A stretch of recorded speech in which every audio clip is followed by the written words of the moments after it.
안녕하세요, 5학년 친구들. 즐거운 실과 시간입니다. 오늘은 4단원인 수송기술과 안전관리, 그 중에서 첫 번째 소단원인 수송기술과 생활 그 두 번째 시간인데요. 교과서 60쪽에서 61쪽에 해당하는 수송수단에 대해 알아볼까요에 대해서 배워보겠습니다. 자, 우리 지난 시간에 어떤 내용을 배웠었는지 한번 떠올려보는 시간을 가져볼까요? 교과서 60쪽에서 61쪽에 해당하는 부분인데요. 선생님이 5초 동안의 시간을 줄 테니까 지난 시간에 어떤 내용을 배웠는지 한번 떠올려보세요. 시작!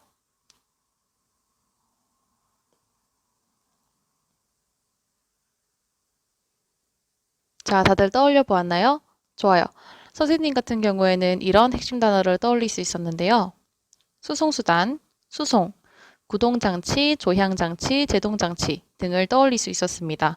자, 수송수단 같은 경우에는 우리가 사람, 동물, 물건 등을 원하는 장소까지 효율적으로 이동시켜주는 것이 수송수단이었죠. 그리고 수송 같은 경우에는 사람, 동물, 물건 등을 한 장소에서 다른 장소로 이동시키는 것을 그런 행위를 수송이라고 했습니다. 그리고 구동장치, 조향장치, 제동장치에 대해서는 우리 지난 시간에 배웠던 슬라이드를 다시 한번 보면서 복습을 해볼게요. 첫 번째로 구동장치는 원하는 장소로 나아가게 하는 장치죠. 엔진에서 발생된 힘으로 바퀴를 회전시켜서 원하는 장소로 나아가게 하는 장치가 구동장치입니다. 그리고 두 번째로 조향장치가 있죠. 조향장치 같은 경우에는 원하는 장소로 방향을 바꾸게 하는 장치입니다. 핸들로 바퀴의 방향을 바꾸어서 자동차의 진행 방향을 조절하는 장치입니다.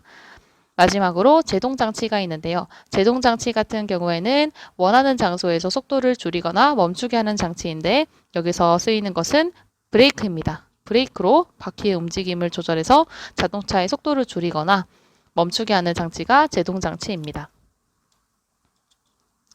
그렇다면 이번 시간에는 다양한 수송수단의 기본 요소들을 한번 알아볼 건데요.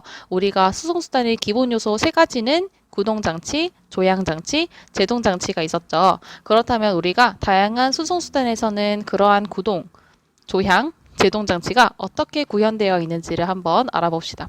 자, 첫 번째로 자동차입니다. 자동차 같은 경우에는 두 부분으로 나뉠 수 있는데요. 이렇게 차체를 들어보면은 첫 번째로 차체, 영어로는 body입니다. 차체는 사람이나 화물을 싣는 부분을 차체라고 하는데요. 그 안에 있는 부분인 셰시라는 것은 차체를 제외한 나머지 부분을 말합니다. 그렇다면 우리가 알 수 있는 수송수단의 기본 요소는 셰시에 나와 있겠죠. 그렇다면 하나씩 살펴볼게요. 첫 번째로 핸들. 여러분들이 흔히 알고 있는 핸들은 조향 장치죠. 바퀴의 방향을 바꾸어서 자동차의 진행 방향을 조절할 수 있는 핸들이 조향 장치입니다. 그리고 엔진 같은 경우에는 우리가 엔진에서 발생된 힘을 바퀴를 회전시켜서 자동차를 움직이게 하죠. 그렇기 때문에 엔진은 구동장치에 해당하고요. 그렇다면 제동장치는 어디 있을까요? 그렇죠. 제동장치는 브레이크입니다. 브레이크로 바퀴의 움직임을 조절해서 자동차의 속도를 줄이거나 멈추게 하는 것입니다. 이렇게 자동차에서는 더 다양한 부품들이 있겠지만 그 중에서 우리는 기본 요소인 조향장치, 구동장치, 제동장치만 한번 간단하게 알아보았습니다. 자, 두 번째 수송수단 한번 볼게요. 두 번째, 이건 뭘까요? 그렇죠, 배죠. 배에는 어떤 기본 요소를 갖추고 있는지 한번 봅시다. 첫 번째로 이거는 배의 뒤편에 있는 것인데요. 이것이 바로 프로펠러입니다. 이 프로펠러가 돌아가면서 자, 이렇게 프로펠러를 이용해서 배는 추진력을 얻는데요. 동력기관에서 발생한 힘으로 이렇게 프로펠러를 회전시키면 프로펠러가 회전하면서 물을 뒤쪽으로 밀어내면서 배가 앞으로 나아가는 것입니다. 그래서 물을 자, 여기 보시면 여기서 프로펠러가 돌아갑니다. 돌아가면은 여기서 물을 뒤로 밀어내는 것이죠. 뒤로 밀어내면서 배 자체는 앞으로 나아가는 겁니다. 다들 이해했나요? 그렇다면 배의 조향 장치는 어디 있을까요? 그렇죠. 배의 앞머리에 있는 키, 이것이 키인데요. 이 키가 조향 장치입니다. 이러한 키 같은 방향타를 조절해서 방향을 조절할 수 있습니다. 그 다음 두 번째 수송수단을 같이 알아볼게요. 이것은 뭘까요? 그렇죠. 전기기관차입니다. 전기기관차에서는 어떤 것으로 움직이는가 하면 전동기로 힘을 얻어서 나아갑니다. 그리고 제어기로 제동장치, 즉 기차를 멈추게 하는 것이지요.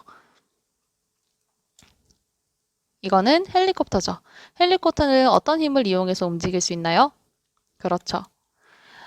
헬리콥터 안에 있는 동력기관에서 날개를 회전시키면 이 날개가 회전이 되면서 이 날개 위쪽의 압력이 낮아집니다. 압력이 낮아지고 그리고 아래쪽의 압력이 높아져서 헬리콥터가 이렇게 뜨게 되는 것이죠. 이렇게 헬리콥터를 밀어 올리는 것이 양력인데요. 양력이 발생해서 헬리콥터가 올라가는 겁니다. 더 자세하게 알려줄 수도 있지만 우리가 실과 시간에 더 자세한 내용도 있겠지만 이번에는 기본 요소를 알아보는 것이기 때문에 간단하게만 살펴보고 넘어가도록 하겠습니다. 자, 그리고 이거는 뭘까요? 호버크래프트입니다. 호버크래프트는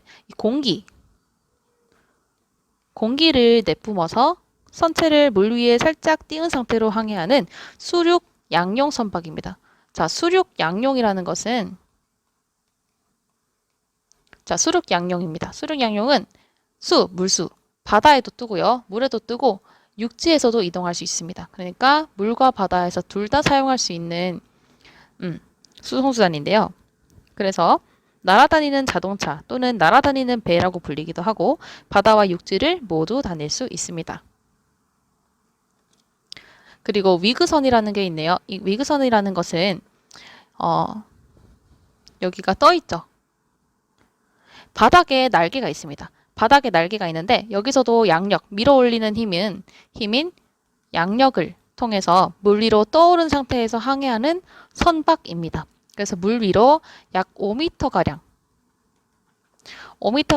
떠서 시속 550km로 달릴 수 있는 굉장히 빠른 위그선 수송수단이라고 할 수 있습니다. 그렇다면 미래의 수송수단은 무엇이 있을까요? 첫 번째로 우리는 태양광 요트를 들 수 있습니다. 태양광 요트라는 것은 이것이 바로 태양광을 채집하는 판인데요. 이런 판을 통해서 에너지를 얻어서 요트, 그 힘으로 바다를 떠다니는 요트가 태양광 요트입니다. 그리고 무인 자동차입니다. 무인 자동차 같은 경우에는 이렇게 이 사람이 책을 읽고 있는데 핸들을 조작하지 않죠. 이렇게 핸들을 조작하지 않고도 셀프 드라이빙이라고 사람이 없이도 갈 수 있는 자동차입니다. 이 자동차 모델은 실제로 구글에서 개발한 무인 자동차입니다. 세 번째로는 우주 엘리베이터가 있습니다. 우주 엘리베이터는 지구에서 달까지 한꺼번에 갈 수 있는 엘리베이터인데요. 이것을 계속 꾸준히 개발하고 있습니다.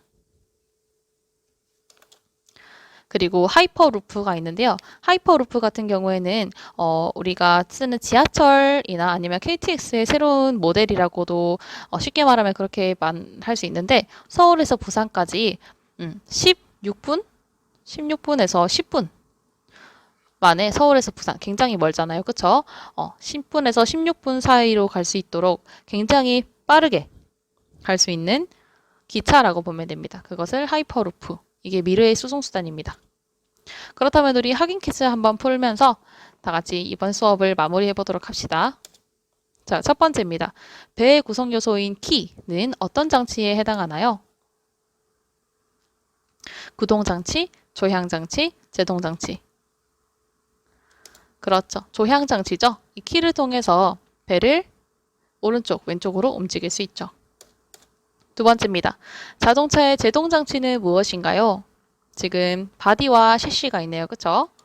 여기서 우리는 브레이크가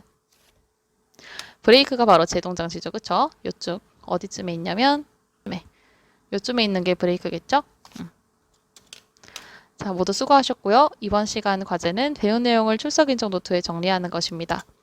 다음 시간에는 수송수단을 직접 만들어보는 시간을 가져보겠습니다. 다들 수고 많았습니다.